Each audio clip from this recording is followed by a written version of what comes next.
Hi everyone, welcome to our channel Jo arts and creatives. நம்ம இன்றைக்கி இந்த வீடியோவில் என்ன பார்க்க போகிறோம் அப்படின்னா, ஒரு சில்க் த்ரெட் வச்சு பேங்கிள் பண்ணுறது, சில்க் த்ரெட் ஒர்க் பேங்கிள் எப்படி பண்ணலாம் அப்படின்னு பார்க்கலாம். அதுக்கு ஒரு ரைட்டிங் பேட் இல்லைன்னா ஒரு கேலண்டர் அட்டை எடுத்து அதில் சில்க் த்ரெட்டை ஒரு 30 இல்லைன்னா 35 ஸ்டாண்ட்ஸாக சுற்றி எடுத்துக்கலாம்.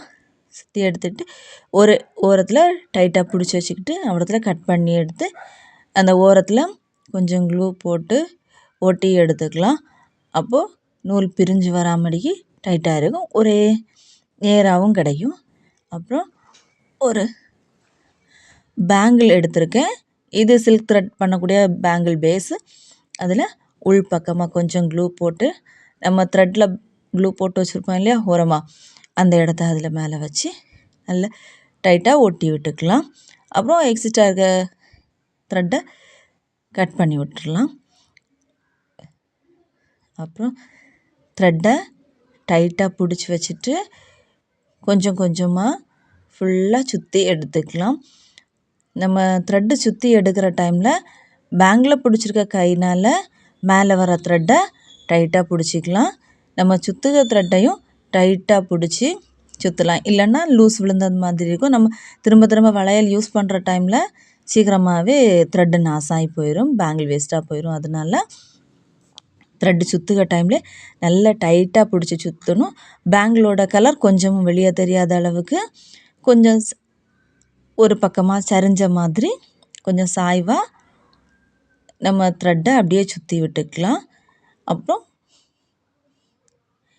த்ரெட்டு சுற்றி முடிகிற நம்ம ஸ்டார்டிங் ப்ளேஸில் வர டைமில் இடத்துல உள்பக்கமாக கொஞ்சம் க்ளூ போட்டு அந்த த்ரெட்டை அப்படியே சுற்றி விட்டு உள்பக்கமாக ஒட்டி விட்டுறலாம்.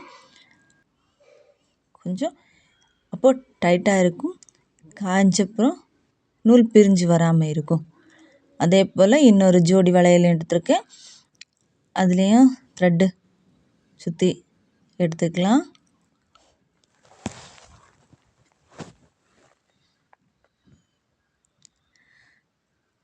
த்ரெட்டை கொஞ்சம் ஸ்ட்ரைட்டாக சுற்றாமல் கொஞ்சம் சரிவாக சாய்வாக சுற்றி எடுத்தோன்னா சீக்கிரமாக கவர் ஆயிரும், நீட்டாகவும் இருக்கும்.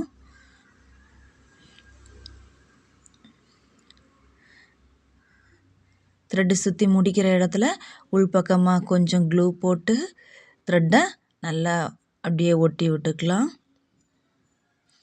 அப்புறம் தேவையில்லாமல் இருக்க த்ரெட்டை முடிஞ்சதுக்கப்புறம் கட் பண்ணி எடுத்துடலாம்.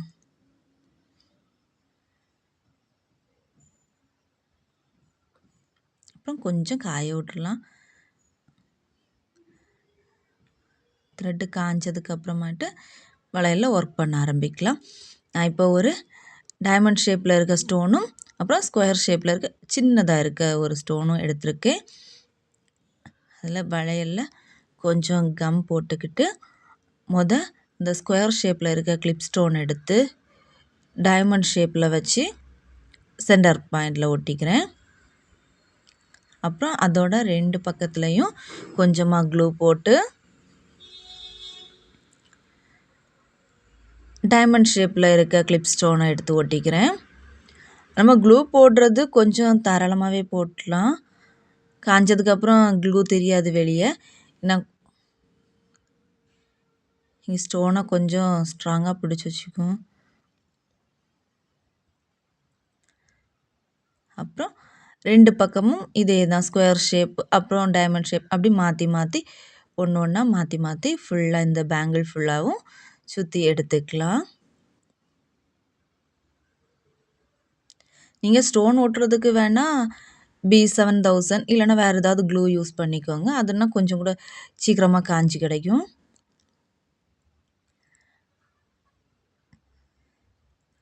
இப்போது இப்படி தான் ஃபுல்லாக ஒர்க் பண்ணி முடித்ததுக்கப்புறம் பேங்கிள் அவுட்புட் இப்படி தான் கிடச்சிது. பாருங்கள், ஈஸியாகவும்